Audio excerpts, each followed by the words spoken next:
इसलिए मैंने अपनी शक्ति को 2 भागों में विभाजित किया है। परंतु क्या है ना वासुदेव, मुझे संदेह है कि आपकी ये सेना मेरा आदेश नहीं मानेगी। अवश्य मानेगी।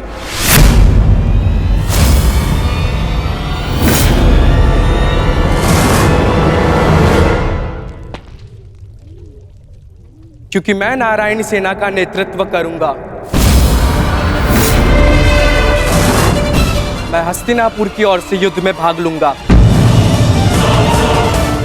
और नारायणी सेना का सेनापति बनकर निर्देश दूंगा। अब कोई छल नहीं कर पाएगा और ना ही कोई विद्रोह।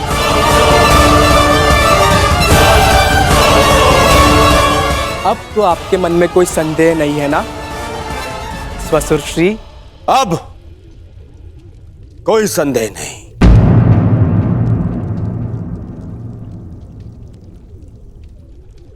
ये विभाजन मुझे स्वीकार है।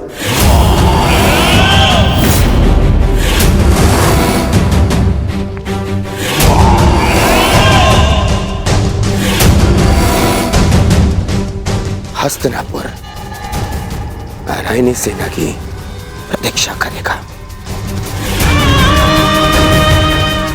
अब मुझे आज्ञा दीजिए, बहुत कार्य शेष है, तैयारियां करनी है। विनम्रता से।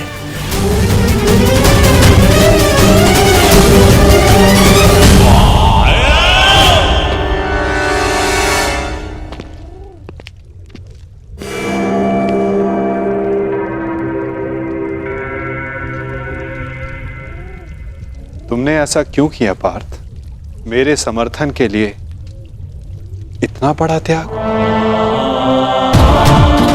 मुझे ऐसा कुछ नहीं चाहिए माता जो मुझे आपसे दूर करे। ऐसी नारायणी सेना से क्या लाभ जिसमें नारायण ही ना हो? ये धर्म युद्ध है माता, और धर्म वहीं खड़ा होगा जहां आप होंगे। और धर्म की विजय कोई भी सेना नहीं रोक सकती। आप सदैव हमारे मार्गदर्शक रहे हैं। मुझे विश्वास है कि आप विजय का मार्ग अवश्य दिखाएंगे। मैं प्रतीक्षा करूंगा। मुझे ऐसा सुनकर अति प्रसन्नता हुई अर्जुन। लंबी यात्रा से आए, बहुत थक गए हो, जाकर विश्राम कर लो। कुछ प्रहर बाद चले जा। प्रणिपात।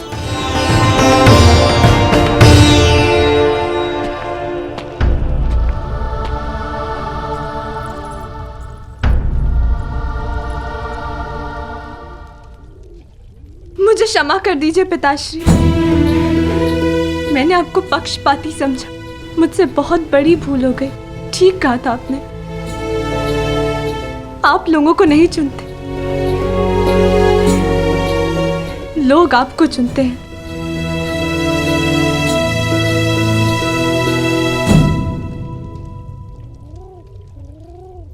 हमारा भविष्य हमारे चुनावों का ही परिणाम होता है पुत्री। जीवन में किस मोड़ पर हम क्या निर्णय चुनते हैं, उससे सिद्ध होता है कि हमें हमारा लक्ष्य मिलेगा या नहीं। परंतु क्या होगा पिताश्री?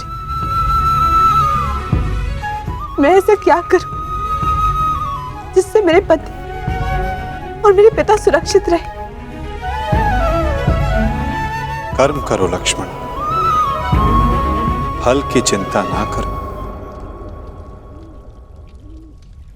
तुम्हारे पिता और सांब को उनके कर्मों का फल मिलेगा और अर्जुन को अपने कर्मों का।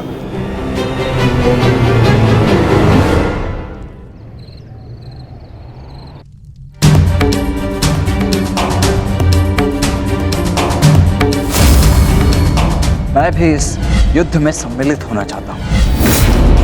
मैं अपना निर्णय ले चुका हूं और अपना पक्ष भी चुन चुका हूं। जिस ओर मेरा मित्र सांब होगा।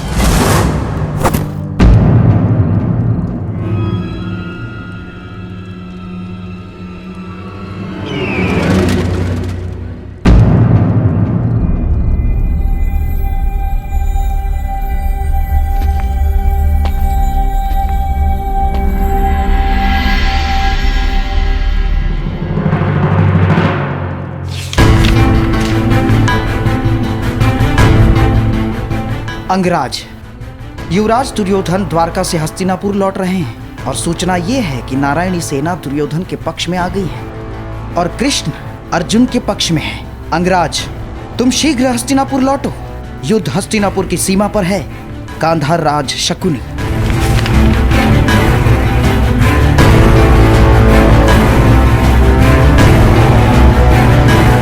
ये तुमने कैसी मूर्खता कर दी मित्र, कैसी मूर्खता कर दी तुमने।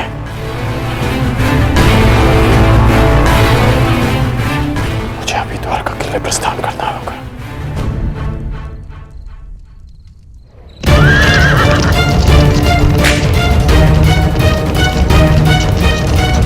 पिताश्री,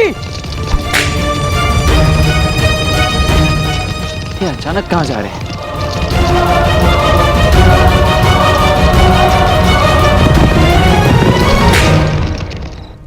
मां,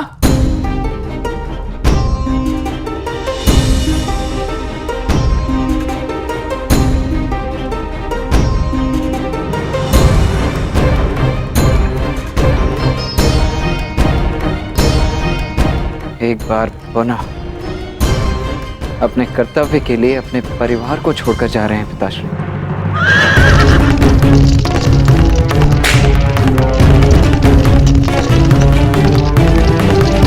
विश्वास नहीं होता, अर्जुन इतना बड़ा मूर्ख है। इतनी सरलता से मुझे नारायणी सेना दे दी। हाँ?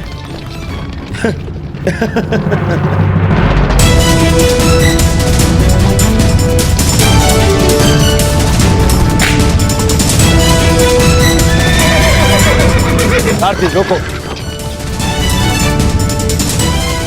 वेद,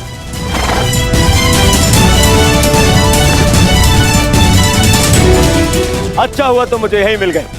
मैं सोच ही रहा था कि सबसे पहले ये शुभ समाचार मैं तुम्हें ही दूं। जानते हो मैंने क्या किया है? यही मैं जानना चाहता हूँ कि यह तुमने क्यों किया है। प्रतीत होता है कि तुम्हें सूचना पहले ही मिल गई है, परंतु तुम दुखी क्यों? तुम्हें तो प्रसन्न होना चाहिए। मुझे नारायणी सेना मिली। नारायण के बिना तुम्हें नारायणी सेना मिल गई है।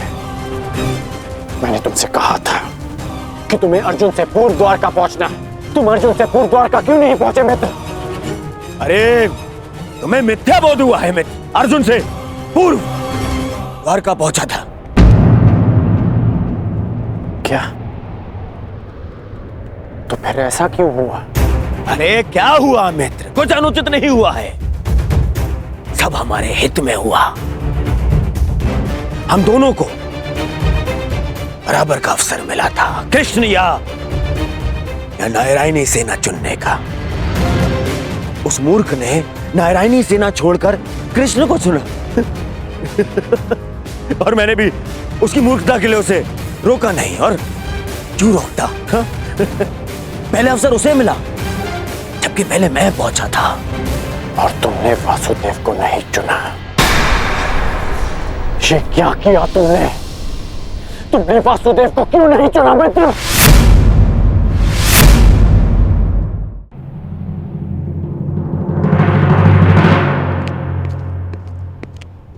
उस पाखंडी कृष्णा को ये उपहार दे देना। कहना उसको कि उसके पास मेरी एक वस्तु है जो मुझे चाहिए। तुम्हें चिंता करने की कोई आवश्यकता नहीं है मित्र। अब हमारा सामना कोई नहीं कर सकता है। हमारे पास संसार की सबसे बड़ी और सबसे ताकतवर सेना है, नारायणी सेना, जो आज तक कभी पराजित नहीं हुई। और तुम्हें लगता है कि मैंने कृष्ण को ना चुनकर कुछ अनुचित किया है? वो कृष्ण जो इस युद्ध में शस्त्र भी नहीं उठाएगा। मित्र, तुम जानते हो कि नारायणी सेना आज तक अपराजित क्यों रही है? वो अपराजित रही है केवल वासुदेव के कारण। और आज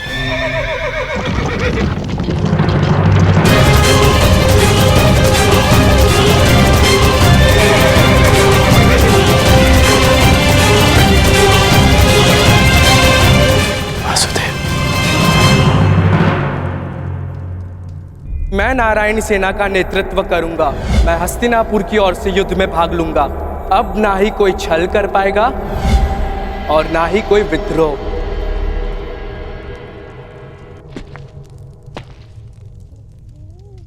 प्रणिपात माता। पार्थ, क्या हुआ पार्थ? कुछ भूल गए थे?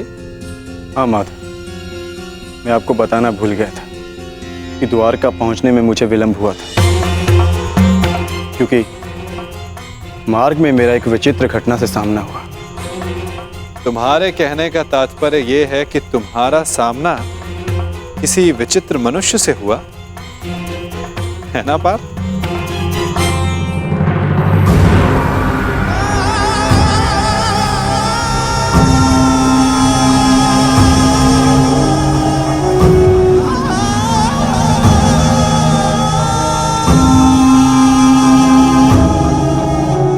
मैं यहाँ तुम्हारा ही तो कार्य करने आया था युवराज दुर्योधन। मैं वासुदेव, पौंड्रक वासुदेव। पौंड्रक वासुदेव, यही नाम बताया ना उसने?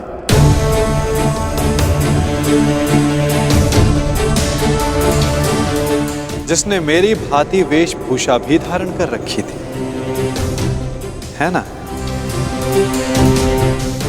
हाँ, आप जानते हैं मैं भी कैसा प्रश्न पूछ रहा हूं, भला आपसे क्या छिपा है? परंतु मेरी समझ में यह नहीं आता कि वो पाखंडी आपके रूप में प्रस्तुत होकर सबको भ्रमित कर रहा है और आप शांति की आशा में कभी कभी शांत बैठना भी पड़ता है पार्थ।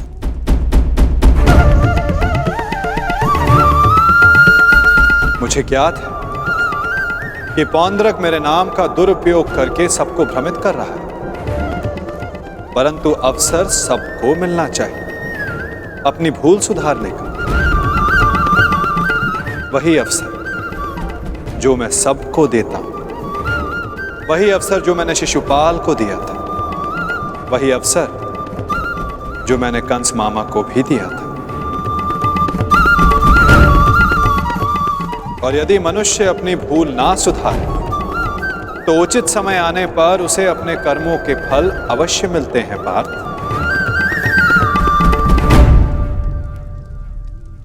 अब तुम मुझे पौंड्रक का संदेश सौंप सकते हो पार्थ।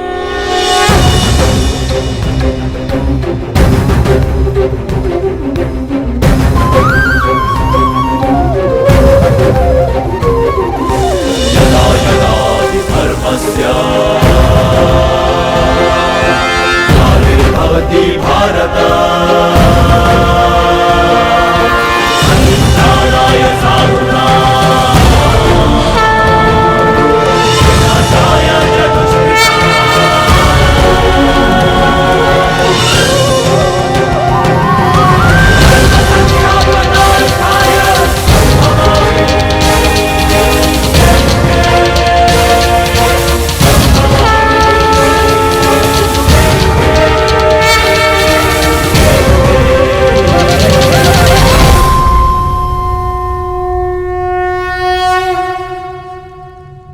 ये क्या था माधव? पौंड्रक का संदेश पार्थ। संदेश? हाँ पार्थ, ये संदेश कि जो भी मेरे दर्शाए मार्ग पर चलेगा पौंड्रक उसका नाश कर देगा।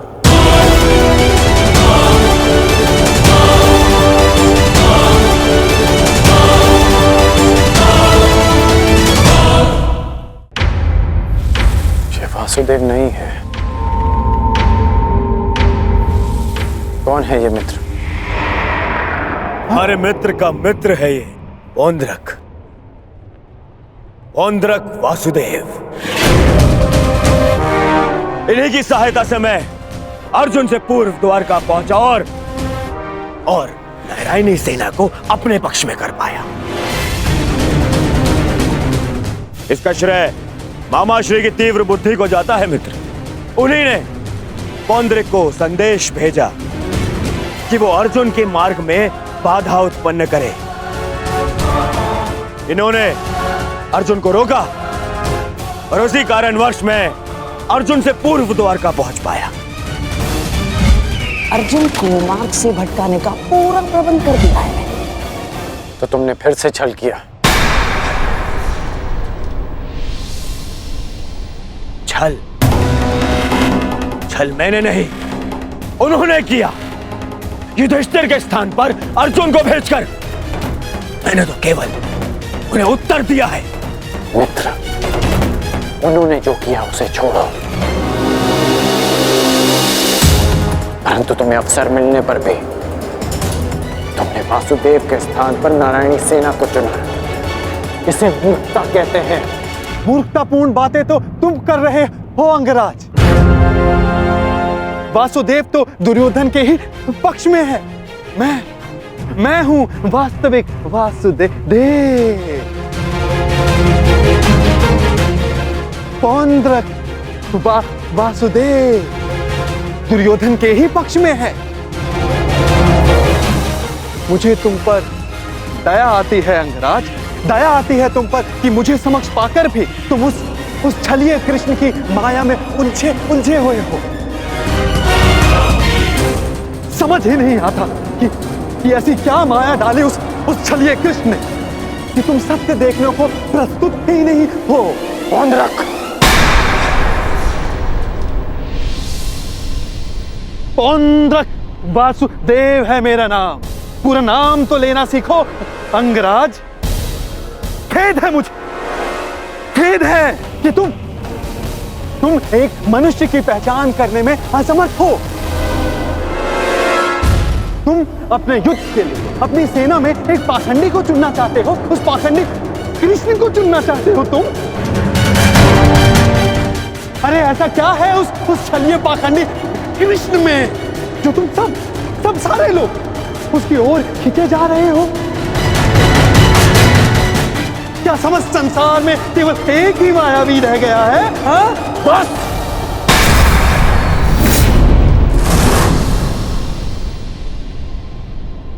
बस तुम करो मित्र, बस। मुझे कृष्ण की वो विशाल सेना चाहिए थी जो मुझे मिल गई। वैसे भी वो निहत्था निशस्त्र कृष्ण मेरे किस काम का है? हाँ, सत्य कहा दुर्योधन, सत्य कहा। वो छलिया कृष्ण किसी काम का नहीं। देखना, तुम ही जीतोगे ये युद्ध, क्योंकि तुम्हारे पास केवल नारायणी सेना नहीं, स्वयं वास्तविक नारायण, वास्तविक वासुदेव, पौंड्रक वासुदेव। वो कृष्ण तो मेरा रूप रखकर सबको भ्रमित करता रहता है। बैरूपिया मात्र है वो तो। उस कृष्ण का तो इस संसार से मैं... अब एक और शब्द वासुदेव के विरुद्ध मत कहना।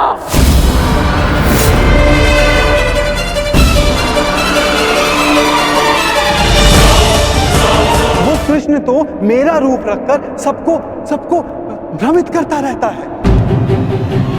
बैरूपिया मात्र है वो तो। उस कृष्ण का तो इस संसार से मैं... अब एक और शब्द वासुदेव के विरुद्ध मत कहना, अन्यथा क्या अंगराज? हाँ? मार डालोगे मुझे? मार डालोगे?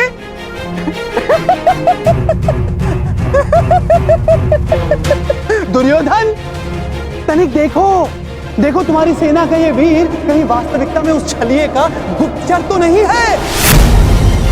छलिए और बहरूपिये तो तुम हो पौंड्रक। कुछ ही क्षणों में तुम्हारी वास्तविकता मेरे समक्ष आ गई है। तुम मेरी चिंता करनी छोड़ो, केवल अपनी चिंता करो। तुम केवल एक बड़बोले ढोंगी हो जो वासुदेव होने का स्वांग रचा कर बैठे हो। मौन रहो दुस्साहसी, मौन।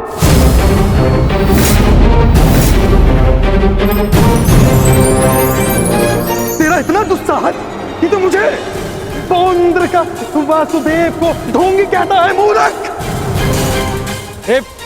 शांत हो जाओ मित्र, शांत हो जाओ। पौंद्रक, कांड का यह तात्पर्य नहीं था। मेरा यही तात्पर्य था। ये ढोंगी है।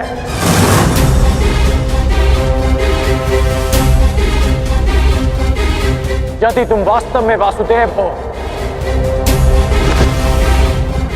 तो मुझे निशस्त्र करके दिखाओ। मैं तुम्हें चुनौती देता हूं। पौंद्रक वासुदेव को चुनौती?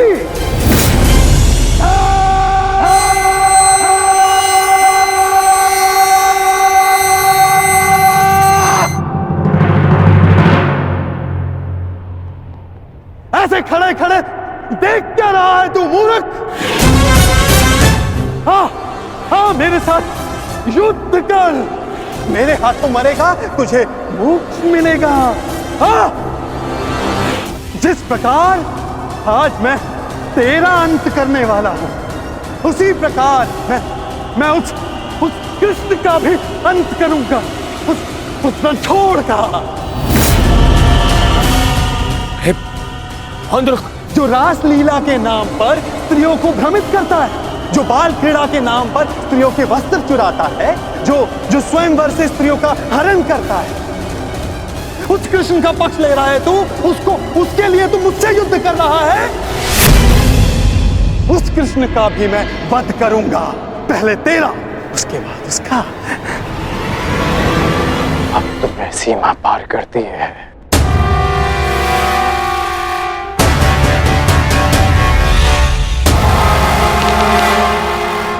नहीं मित्र, नहीं मित्र,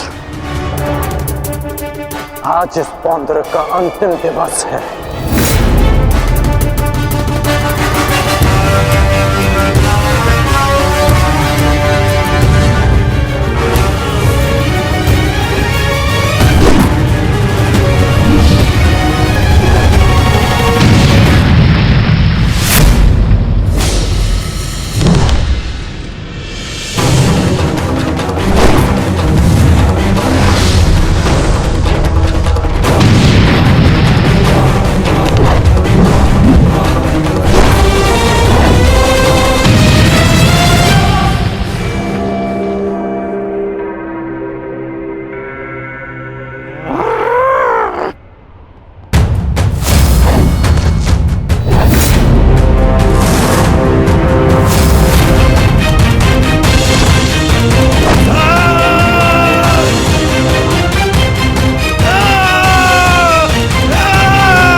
अगला प्रहार तुम्हारे सीने को चीर देगा पौंद्रक। क्षमा मांगो।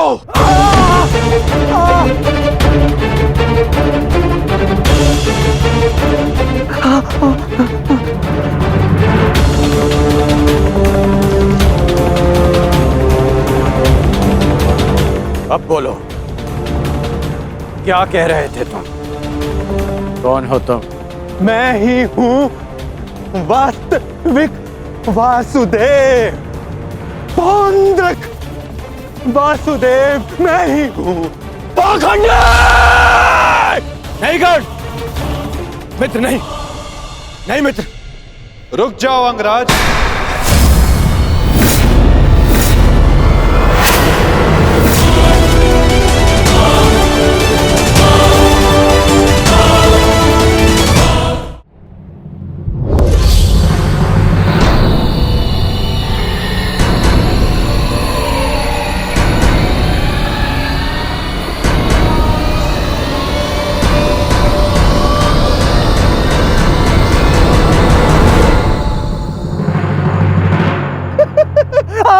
आ गया तू, चलिए आ गया। अंततः वो दिन आ गया कृष्ण, जिसकी वर्षों से मुझे प्रतीक्षा थी।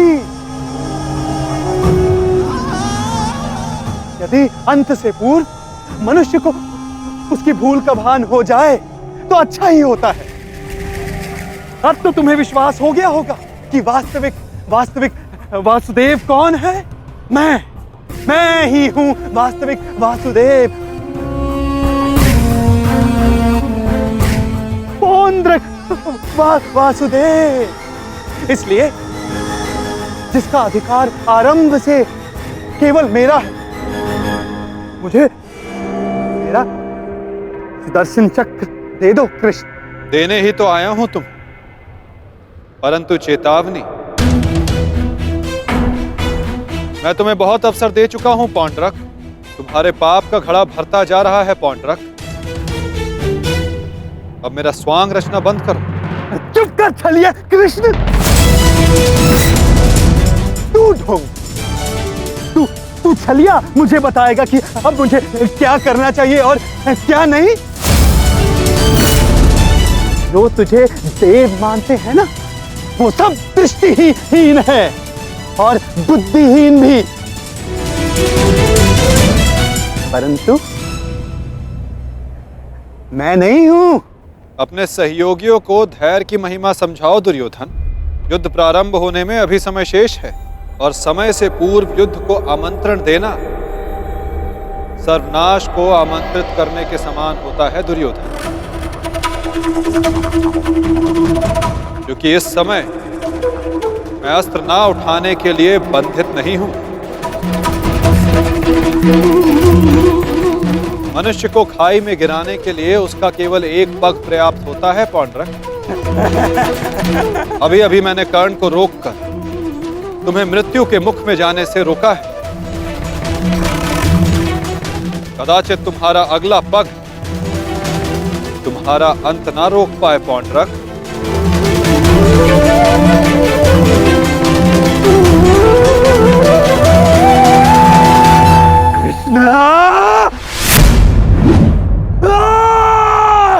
बंद कर ये भाषण छलिए।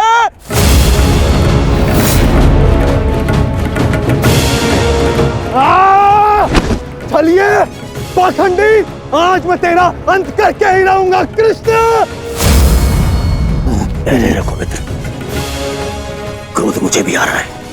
अपने क्रोध को युद्ध के लिए बचा के रखो।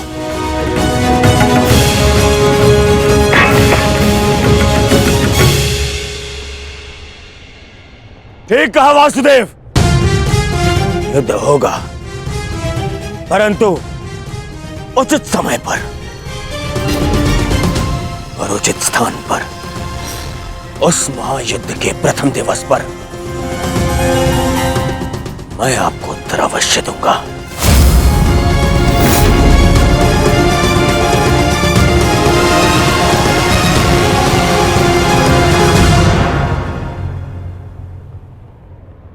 तुम चोटिल हो मित्र, आओ तुम्हें तुम्हारे शिविर पर छोड़ दूं। आओ।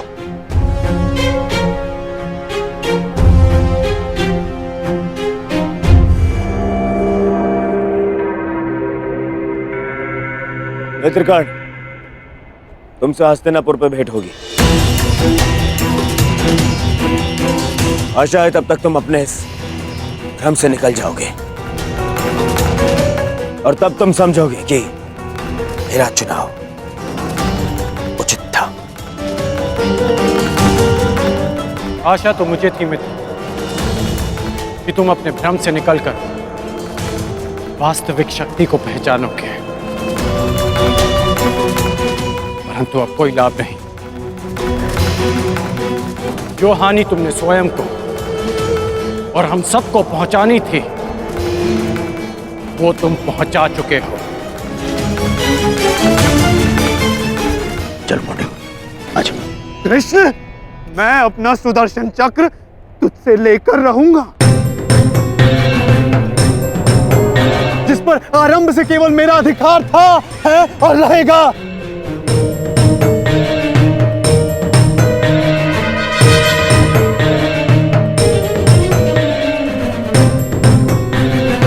चलो सारथी।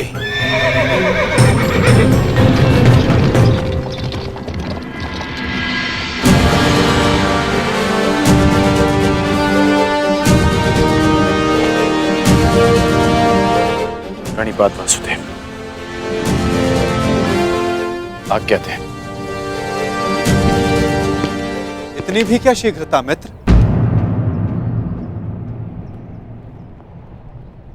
सारथी रह चुका हूं तुम्हारा। आज भी अपने रथी का मन पढ़ सकता है ये नटवर। समझता हूं कि तुम व्यथित हो। क्या अपने मन की बात अपने सारथी से नहीं कहोगे तुम?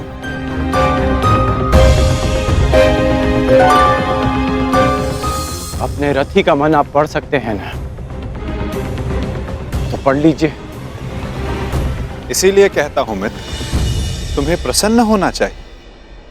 दुर्योधन ने उचित चुनाव किया, उसे शक्ति चाहिए थी, उसे मिल गई। नारायणी सेना अब उसके आदेश के अधीन होगी। नारायणी सेना में नारायण ही ना हो तो वो कैसी नारायणी सेना केशव?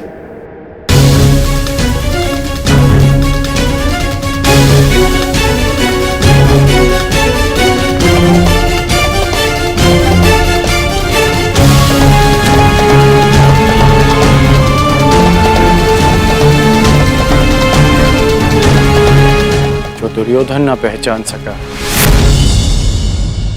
वो आप जानते हैं, और उसे मैं भी देख सकता हूं। जिस क्षण उसने आपको त्याग कर सेना को चुना, उसी क्षण उसने विजयश्री थाल में सजाकर पांडवों को भेंट कर दी।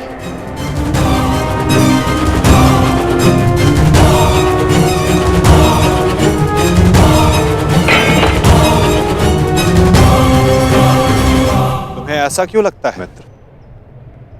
नारायणी सेना दुर्योधन के अधीन होने से उसकी शक्ति में वृद्धि अवश्य हुई है। तुम्हें नहीं लगता कि अर्जुन ने भूल की? क्या मिला उसे निहत्थे कृष्ण को चुनने से? जिसके हाथ के संकेत से सृष्टि बनती है और बिगड़ती है, वो कैसे निहत्था हो सकता है वासुदेव? परंतु सत्य ये भी है मित्र कि मेरे युद्ध में उपस्थित रहने पर भी मैं युद्ध नहीं करूं, तो फिर मुझसे किसी को क्या हानि और क्या लाभ? सबसे बड़ा अस्त्र तो आप चला चुके हैं, स्वयं को दुर्योधन के विपक्ष में रखकर। आप ही कहते हैं ना कि निर्णय ना लेना भी कभी कभी सबसे महत्वपूर्ण निर्णय होता है, कि हम पक्ष ना चुनकर भी कभी कभी पक्षपात कर जाते हैं, भले ही संसार ना देख पाए। परंतु मैं जानता हूं कि आपने पक्ष लिया है वासुदेव।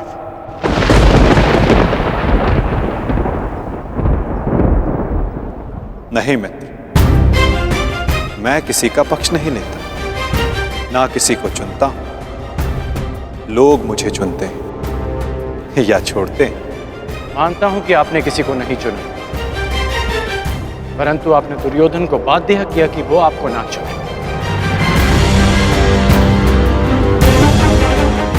आपने ऐसी परिस्थितियां उत्पन्न की कि वो ही आपको चुने जिसे आप चुनना चाहते हैं।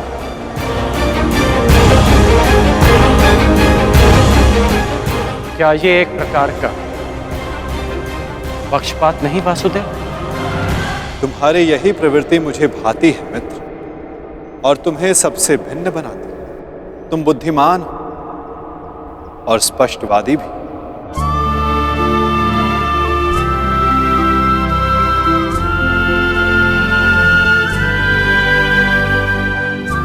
ऐसा होकर भी क्या लाभ वासुदेव, जब मैं आपका साथ ना पा सका।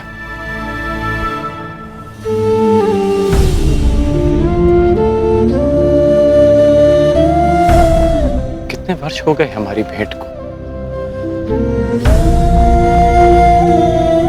जब से हम मिले हैं हमारे पक्ष सदा भिन्न थे, परंतु हमारी सोच एक थी वासुदेव। फिर आपने ऐसा क्यों किया? मैंने ऐसा क्या किया मित्र?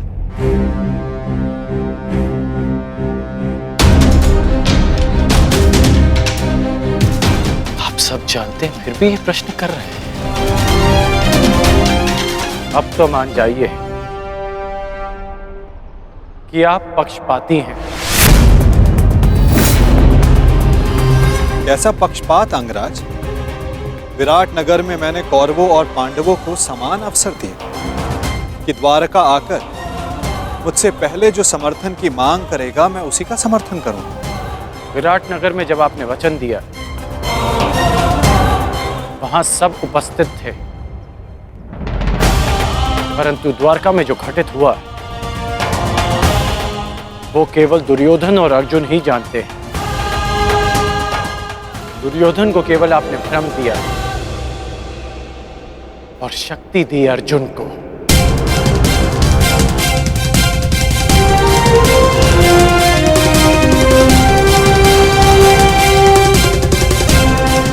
द्वारका में जो घटित हुआ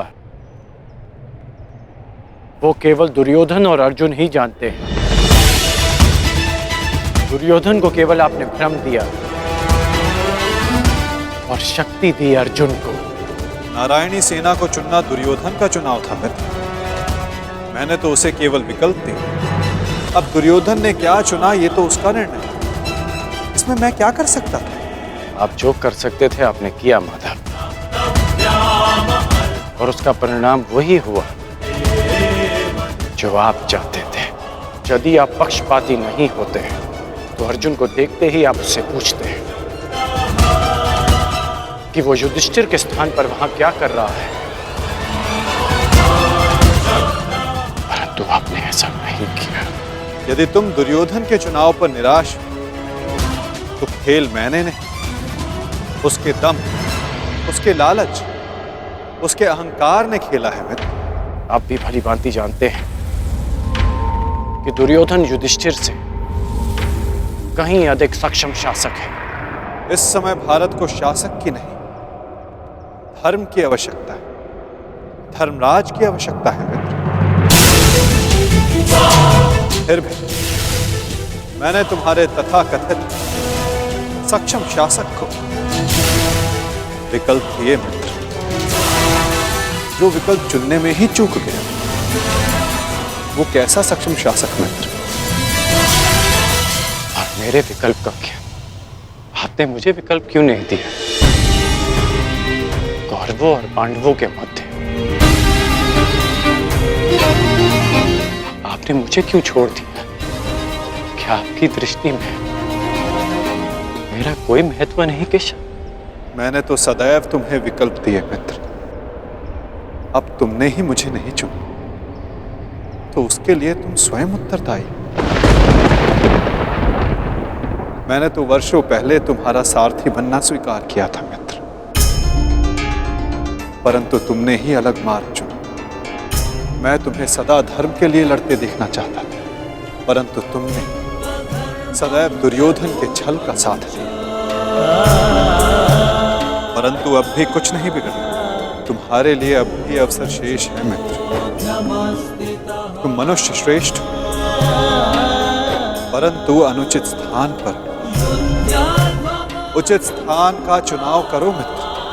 ये विकल्प नहीं है माधव, और यदि आप इसी को विकल्प कहते हैं तो आप ऐसा विकल्प मुझे अनेक बार दे चुके हैं, और मैंने सदा आपसे कहा कि ऐसा संभव नहीं है। मुझे इस बात का खेद रहेगा कि आप मेरे साथ नहीं होंगे, परंतु ये खेद मैं अपने मित्र को नहीं होने दूंगा, जिस मित्र ने मुझ पर विश्वास किया। आप अपना धर्म निभाइए और मैं अपना ऋण चुकाऊंगा वासुदेव।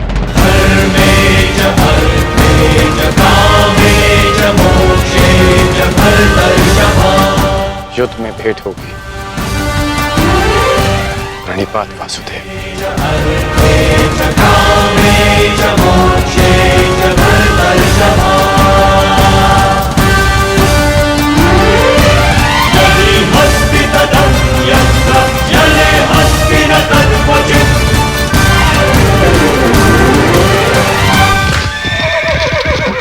नहीं मित्र, युद्ध से पूर्व हमारी भेंट होगी, और मैं तुम्हें एक और अवसर दूंगा।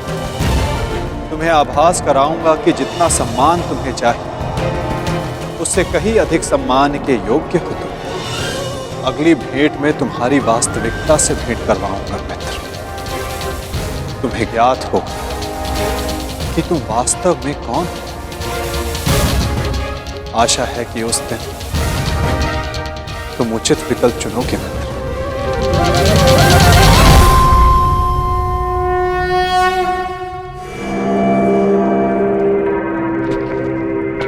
अमश्री,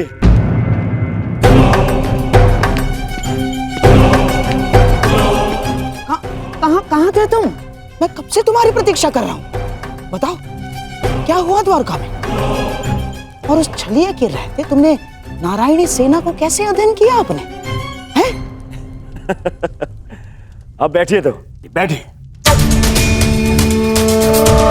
अरे अमश्री, आज तक आप अपनी चालों से मुझे आश्चर्य में डालते थे, परंतु आज मैंने इतनी बड़ी वजह से आपको और सबको आश्चर्य में डाल दिया।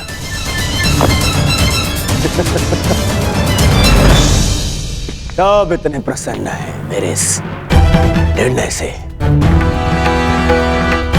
सवाए मेरे मित्र कर्ण के। समझ में नहीं आता उसे अभी भी ऐसा क्यों लगता है कि मुझे सेना को छोड़ के उसने हत्या कृष्ण को चुनना चाहिए था।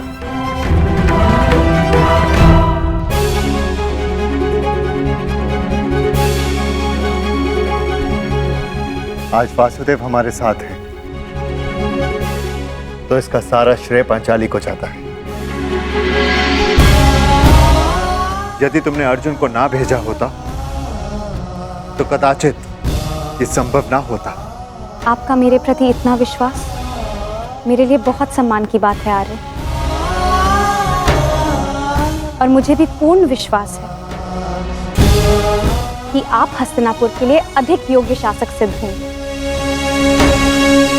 अरे कोई जाओ, समझाओ, बताओ उसे कि कितनी बड़ी भूल कर रहा है वो। भूल तो तुम कर रहे हो दुर्योधन।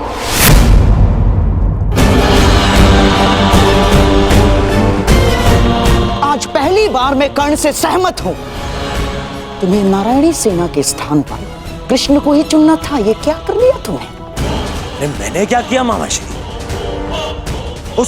उस कृष्ण ने वहां वचन दिया कि वो युद्ध में अस्त्र नहीं उठाएगा, तो फिर मैं नारायणी सेना को छोड़कर उसने हत्या कृष्ण को चुनकर क्या कर लेता?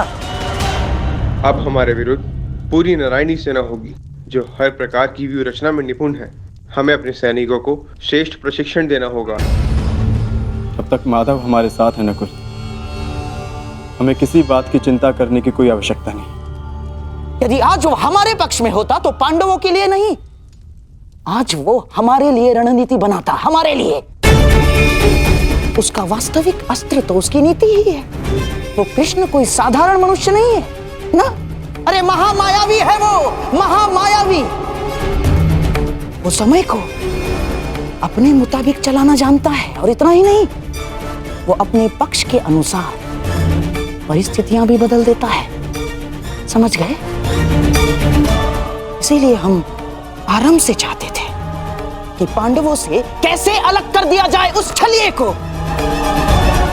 परंतु तुमने इतना बड़ा अवसर गवा दिया। क्या किया ये है? क्या कर दिया ये तुमने? अरे समझ में नहीं आता है मुझे, क्यों सब उस कृष्ण से इतना भयभीत हैं? क्यों? कुछ नहीं बिगाड़ पाएगा वो। अब तो उसकी सेना भी मेरे अधीन है। कुछ नहीं बिगाड़ पाएगा वो। देखो दुर्योधन, अब इस बात पर वाद विवाद करके समय व्यर्थ करने से कोई लाभ नहीं। जो हानि होनी थी वो तो हो चुकी। अब इस हानि की भरपाई करने का समय आ गया है। उचित कहा आर्य। अब चाहे जो हो जाए, कौरवों की पराजय निश्चित है, क्योंकि ये धर्म युद्ध है। विजय धर्म की ही होगी, और वासुदेव के हमारे पक्ष में आने के साथ साथ न्याय और धर्म भी हमारे पक्ष में है। विजय हमारी होगी। न्यायानाम अधिकाराणाम ये महाभारत भारत का नव निर्माण करेगा।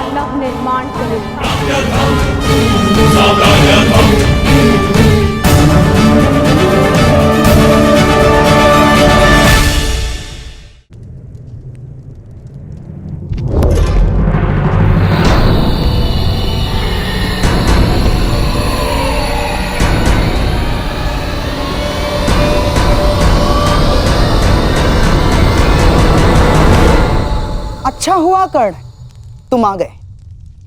हम तुम्हारी प्रतीक्षा कर रहे थे। हाँ, सभा का आरंभ मैं सबसे पूर्व महाराज धृतराष्ट्र को राजकुमारी लक्ष्मणा के विवाह की बधाई देकर करना चाहता हूँ। बधाई हो महाराज। और हाँ, अत्यंत खेद के साथ मुझे ये भी कहना पड़ रहा है कि ये अंतिम शुभ अवसर था जिसमें सारे कुरुकुल ने भाग लिया। हाँ, क्या पता इस युद्ध के पश्चात कौन जीवित रहेगा और कौन नहीं।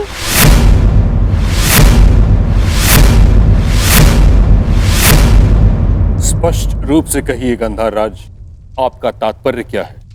अब से पूर्व तो आपने इस प्रकार के विचार कभी प्रकट नहीं किए, और अब जब दुर्योधन ने कृष्ण को ना चुनकर नारायणी सेना को चुना है, तो अब इस प्रकार के विचार क्यों?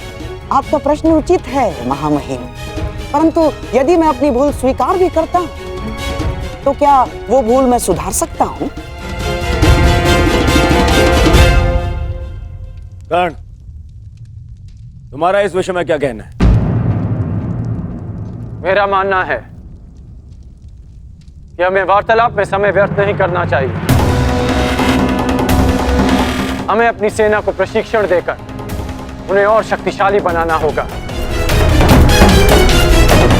अपनी सेना में अधिक से अधिक महान योद्धाओं को एकत्रित करना होगा। मेरा एक और मानना है कि हमें युद्ध के लिए तत्पर रहना चाहिए।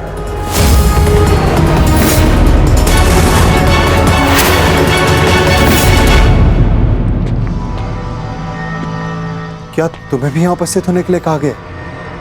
हाँ भ्राताश्री, मुझे प्रहरी ने निद्रा से उठाकर संदेश दिया कि हमें शीघ्र ही यहाँ उपस्थित होना है। परंतु क्यों और किसके आदेश पे? ये आदेश मैंने दिया है।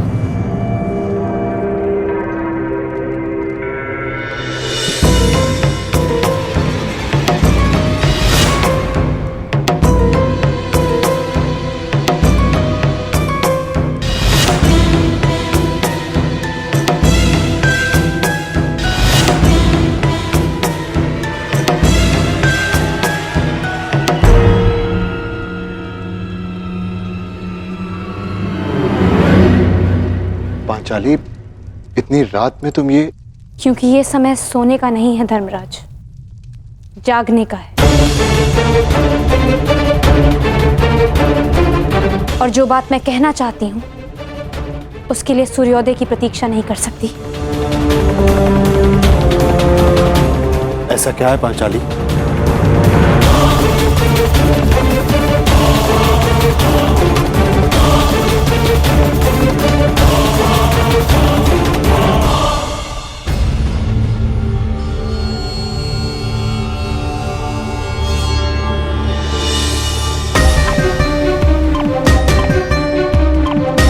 पांचाली, ये तिथि कैसी?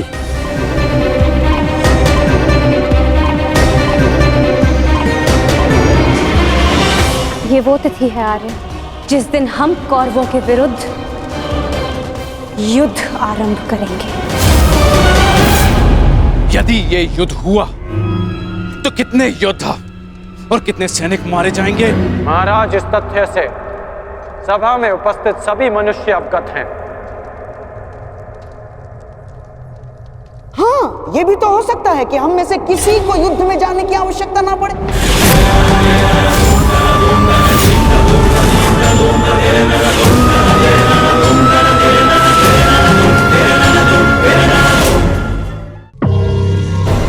महामहिम, जैसे पुराणों में मैंने पढ़ा है कि स्वयं भगवान भी अपने शत्रुओं को एक अंतिम अवसर देते हैं, तो क्या हम अपने शत्रु को अंतिम अवसर नहीं दे सकते?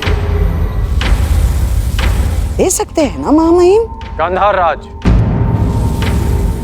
युद्ध होना निश्चित है और होकर ही रहेगा।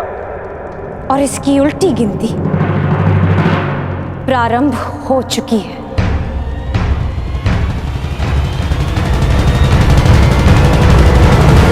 मैं तुम्हारे विचारों से सहमत नहीं हूं। जितना असहमत मैं गंधार नरेश की सोच से हूं, उतना ही असहमत मैं इस निष्कर्ष से हूं। हर परिस्थिति में संधि युद्ध से श्रेष्ठ होती है। हमें पांडवों से संधि वार्ता कर लेनी चाहिए। युद्ध अभी प्रारंभ नहीं हुआ है महाराज, हम इसे रोकने का प्रयास कर रहे हैं। हमें पांडवों से शांति वार्ता करनी चाहिए। मैं जानता हूं कि आप भी ये युद्ध रोकना चाहते हैं। हम भी नहीं चाहते कि ये युद्ध हो। हमारा प्रयास है कि हस्तिनापुर के मस्तक पर इस महाविनाशी युद्ध का कलंक न लगे। ठीक है ताक्षरी, यदि यह हस्तिनापुर के भविष्य का प्रश्न है तो हम अपने दूत को पांडवों के समक्ष भेजने की आज्ञा देते हैं। हमें उन तक संदेश देना है कि हस्तिनापुर भी इस युद्ध के विरुद्ध है। और युद्ध के अंतिम दिन मैं अपने अपमान का प्रतिशोध लूंगी।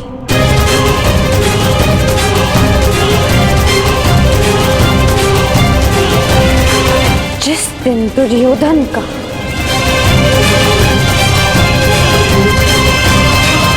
अंत होगा।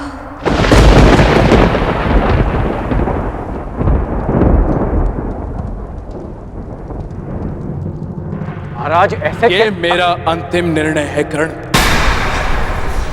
हमें अपनी ओर से एक प्रतिनिधि चुनना होगा। क्या आपके मस्तिष्क में कोई नाम है महाराज? संजय,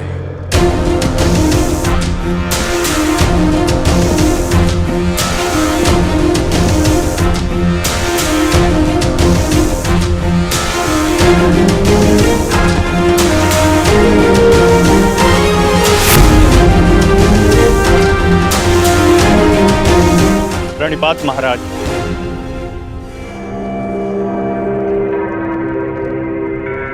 मुझे भी संजय के साथ जाने की आज्ञा दीजिए महाराज।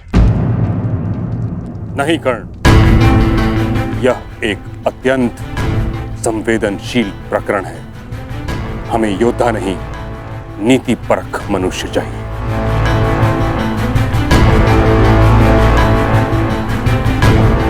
विदुर, तुम संजय के साथ जाओगे।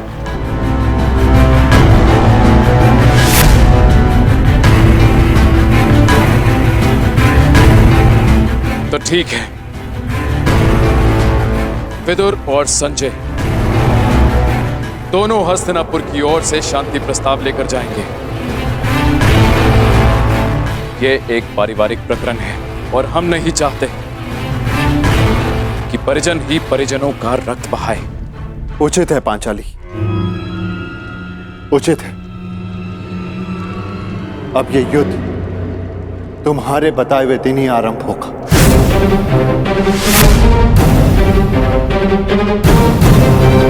और इसका संदेश हम कौरवों तक पहुंचा देंगे।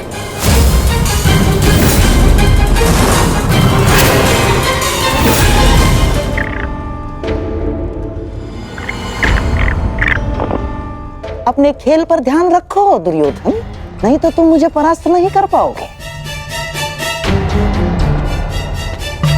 क्षमा कीजिए महाश्री, आपके इस अवसर में आपके जितना कौशल नहीं है मेरा, और खेल में मेरा ध्यान नहीं लग रहा है, क्योंकि मुझे समझ में ही नहीं आ रहा है कि आपने ऐसा किया क्यों। मैं पांडवों के समक्ष प्रस्ताव ले जाने के विरुद्ध था, आपने मुझे बाध्य किया। क्यों? आप पांडवों का विनाश नहीं चाहते? आप बदल गए हैं क्या? क्यों आपने पिताश्री को शांति प्रस्ताव ले जाने के लिए मनाया? तुम्हें क्या लगता है दुर्योधन, क्या यह शांति प्रस्ताव युद्ध को रोक पाएगा? कदापि नहीं। अब यह युद्ध होकर रहेगा। इस युद्ध को कोई नहीं रोक सकता। अरे तो फिर संजय और विदुर को शांति प्रस्ताव लेकर क्यों भिजवाया आपने? अरे क्यों ना बताइए ना। बताता, समझो दुर्योधन, जिस प्रकार हम दूत भेजेंगे उसी प्रकार वहां से भी उन्हें दूत भेजना होगा ना। तुम्हें क्या लगता है कौन आएगा दूत बन के पांडवों की तरफ से? कौन आएगा? वही जो दर्शाता तो यही कि उसका किसी भी निजी प्रकरण से कोई संबंध नहीं, परंतु जो हर प्रकरण में बीच में घुस आता है, जो मेरे हर छल को अपनी बुद्धि के बल से असफल कर देता है, वो जिसकी मनोहर बातों का व्यू गुरु द्रोणाचार्य के चक्रव्यूह से भी अधिक शक्तिशाली है, वो जो हस्तिनापुर के सिंहासन पर तुम्हें नहीं उन पांडवों को बिठाना चाहता है। वही छलिया, वही वासुदेव कृष्ण। ये तो उसमें हंसने वाली क्या बात है? उसका क्या? बताता हूं।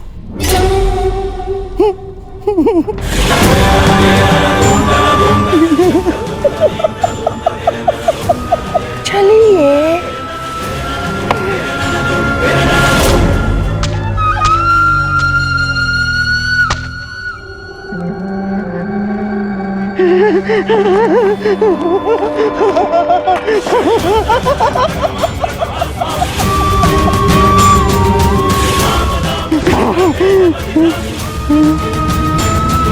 कृष्ण यहाँ आएगा तो अवश्य, परंतु जा नहीं पाएगा।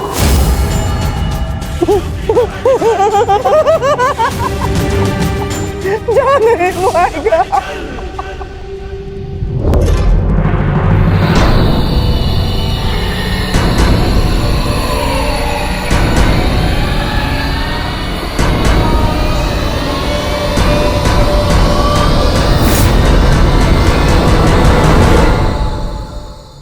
आपका क्या मत है वासुदेव? मैं इस प्रकरण में सम्मिलित ही नहीं हूं संजय महोदय, इसलिए इसका निर्णय भी युधिष्ठिर और दुर्योधन पर निर्भर करता है। परंतु मेरा यह कर्तव्य है कि मैं आप लोगों के विचारों को जानूं, क्योंकि शांति प्रस्ताव के लिए आप सबके समक्ष मुझे भेजा गया है और मैं ये आशा करता हूं कि धर्मराज भी शांतिपूर्वक इस प्रस्ताव पर विचार करेंगे। वो तो इस पर निर्भर करता है कि आपके युवराज का क्या विचार है। मैं केवल महाराज धृतराष्ट्र का संदेश लेकर आया हूं वासुदेव। युवराज दुर्योधन के विचार मैं नहीं जानता, क्योंकि मेरे पास दिव्य दृष्टि नहीं है। किसे ज्ञात संजय महोदय, किसी दिन आपको दिव्य दृष्टि मिल जाए और आप वो देख पाए जो सबके लिए संभव ना हो।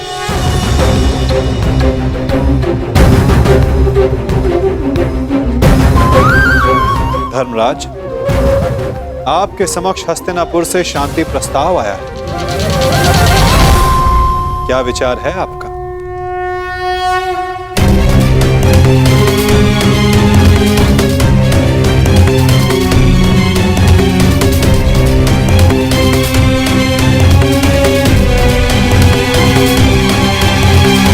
यदि हस्तिनापुर शांति चाहता है तो हमें भी युद्ध करने की कोई ललक नहीं।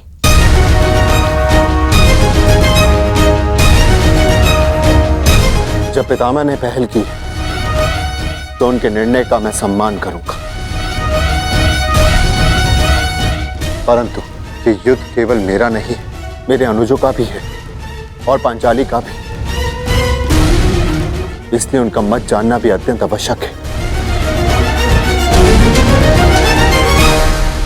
हमें ज्ञात है कि अवश्य ही तुम सबके हित की सोचोगे युधिष्ठिर, इसलिए हम सबको सबसे अधिक आशा तुमसे ही है। मुझे विश्वास है प्रतिकार और प्रतिघात के स्थान पर तुम शांति को महत्व दो। जहां तक शेष पांडवों का प्रश्न है, मुझे विश्वास है कि ये सब तुम्हारे निर्णय का सम्मान करें।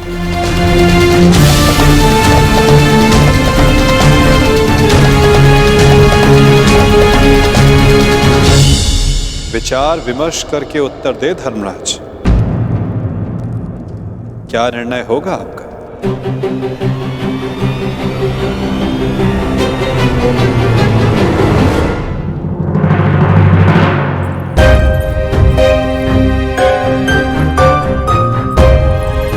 वृषसेन, अरे लक्ष्मणा, कैसी हो? मैं ठीक हूँ, परंतु तुम्हें यहाँ देख के आश्चर्य हुआ। तुम यहाँ कैसे? वो मैं शाम से मिलने आया था। हाँ, परंतु कुमार शाम से पहले मैं तुमसे मिलना चाहती थी। परंतु क्यों? क्योंकि अब केवल तुम ही अपने मित्र को इतनी बड़ी भूल करने से रोक सकते हो। सांब युद्ध में न केवल अपने पिता के विरुद्ध खड़े हो रहे हैं, अपितु वो स्वयं हस्तिनापुर की ओर से नारायणी सेना का नेतृत्व कर रहे हैं। परंतु अभी भी कुछ नहीं बिगड़ा है वृषसेन। सांब तुम्हारा मित्र है, उसे समझाओ, वो तुम्हारी बात कभी नहीं टालेगा। क्षमा चाहता हूं लक्ष्मण। देखो, मैंने सदैव मित्र बनकर तुम्हारी सहायता की है, तुम्हारा पक्ष लिया है, परंतु आज मैं शाम का पक्ष लूंगा। वृषसेन? हाँ लक्ष्मण, मैं बहुत पहले ही निर्णय ले चुका हूं कि शाम जिस भी पक्ष में होगा, मैं सदैव उसी का साथ दूंगा।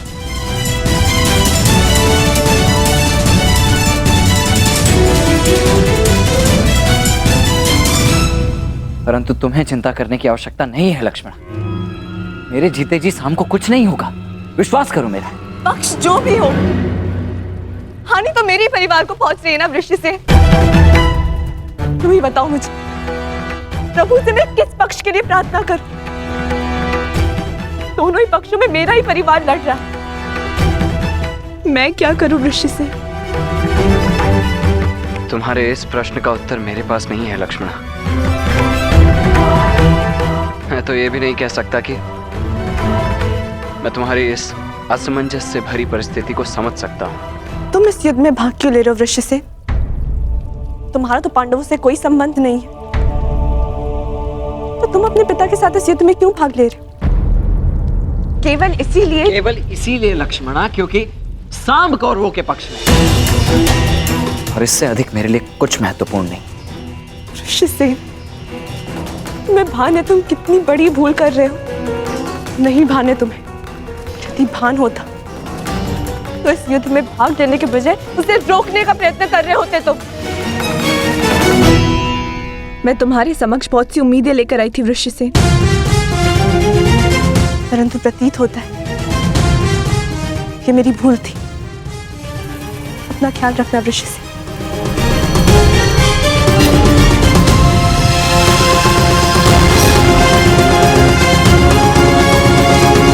अब मैं तो क्या, कोई भी इस युद्ध को होने से रोक नहीं सकता है लक्ष्मण। तुम्हारा अपमान मुझे स्मरण है पांचाली, परंतु इस महायुद्ध में केवल महाविनाश होगा। दोषियों को दंड अवश्य मिलेगा, परंतु सहस्त्रों लाखों निर्दोषों के प्राण भी जाएंगे। न जाने कितने परिवार बिखर जाएंगे पांचाली, कितने परिवार। और न्याय का क्या धर्मराज? ये युद्ध न्याय का है, और आपकी ली हुई प्रतिज्ञा का क्या? अरे भीम, मैं कुछ नहीं भूला हूं पांचाली, ना ही तुम्हारे अपमान को, ना ही मेरी प्रतिज्ञा को। और जहां तक बात है इस शांति प्रस्ताव की, तो मैं इससे बिल्कुल सहमत नहीं। परंतु पांचाली, हम सब तुम्हारा मत जानना चाहते हैं, क्योंकि यह प्रस्ताव स्वयं पितामह और महाराज के द्वारा भेजा गया है, और इसे ऐसे ही ठुकराया भी नहीं जा सकता। आप भूल रहे हैं वृकोदर, उस सभा में श्रद्धेय पितामह और महाराज धृतराष्ट्र भी उपस्थित थे, और वो भी मेरा अपमान होने से नहीं रोक पाए थे। मुझे लगा था कि वनवास पूर्ण होने के पश्चात हम सबके जीवन का एक ही उद्देश्य है, कौरवों का विनाश।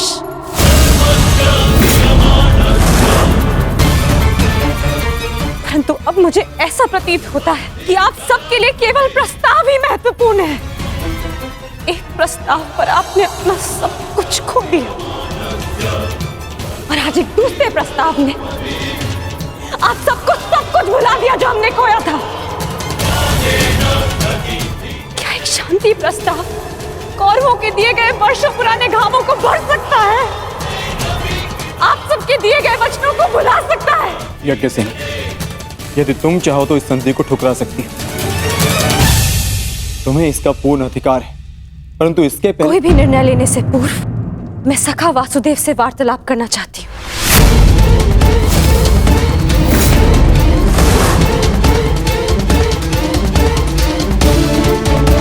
क्या हुआ? सखा कहाँ है? वो हस्तिनापुर के लिए प्रस्थान कर रहे हैं। परंतु क्यों? परंतु क्यों? पांडवों की ओर से शांति दूत बनकर।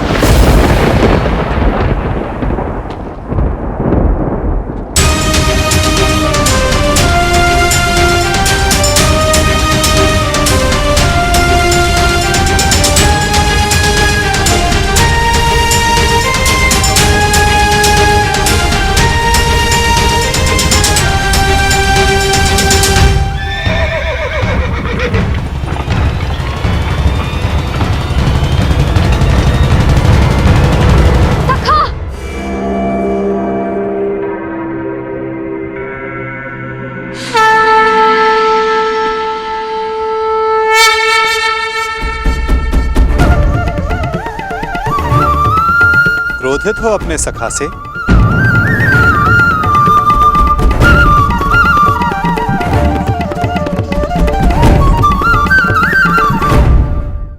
क्रोधित हो अपने सखा से?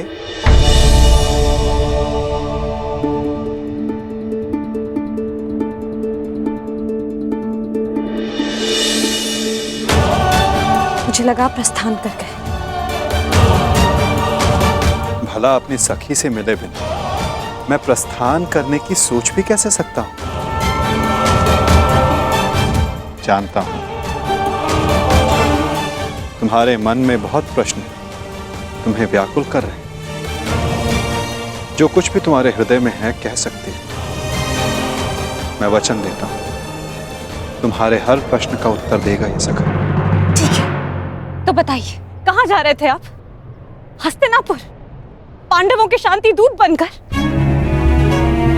अपनी सखी का अपमान भूल गए आप सखा? अपमान करने वालों के समक्ष संधि का प्रस्ताव लेकर जा रहे हैं आप? मुझे आपसे ये आशा नहीं थी सखा। आप उन दोषियों से गले मिलने को तत्पर हो गए जिन्होंने मेरे... क्या यही आपका न्याय है सखा कि आप मेरा मत जाने बिना ही जा रहे थे?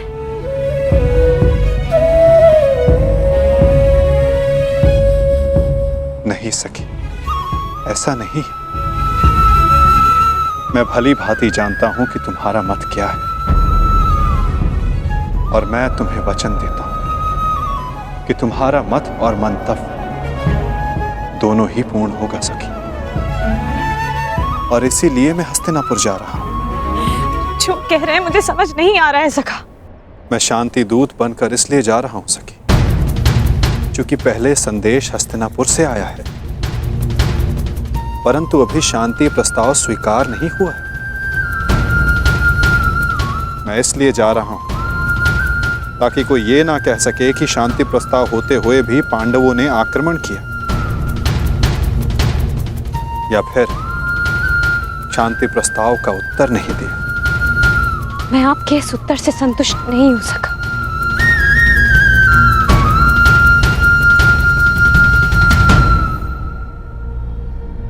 सखी, मैंने तुम्हें यह कहा था कि मैं तुम्हारे प्रश्नों का उत्तर दूंगा, परंतु संतुष्ट होना या ना होना ये तुम पर निर्भर करता है सखी। अब मुझे हस्तिनापुर जाने की आज्ञा दो।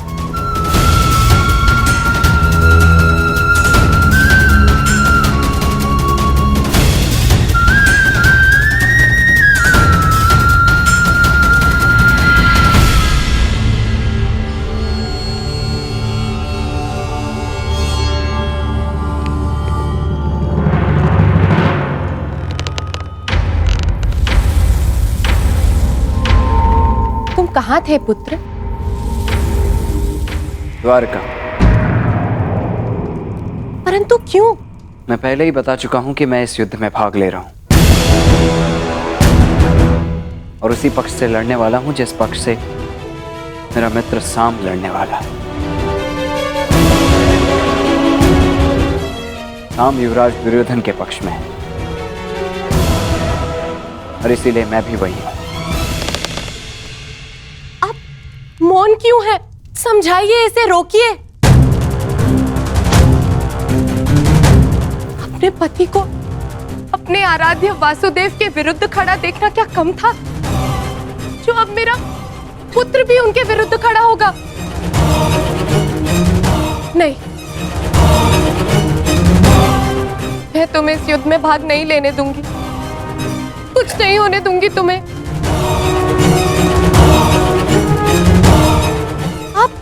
इसे रोकिए, समझाइए। श्री कृष्ण के विरुद्ध युद्ध में खड़े होने का अर्थ है केवल सर्वनाश, और ये अपने पिता की आज्ञा के विरुद्ध जाकर इस युद्ध में भाग नहीं ले सकता है।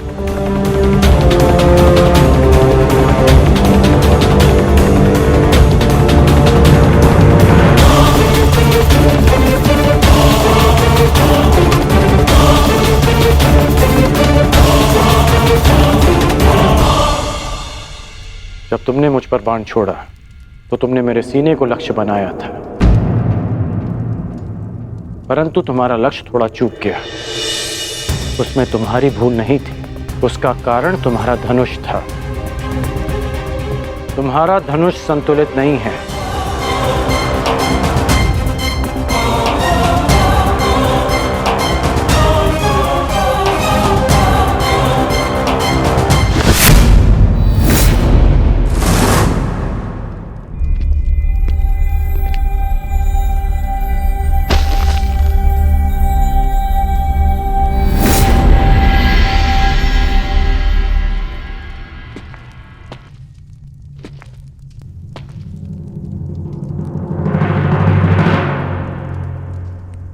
ये बिल्कुल संतुलित धनुष है, इसे मैंने अपने हाथों से बनाया है, जो तुम्हें इसी का प्रयोग करना है। लक्ष्य कभी नहीं चूकेगा।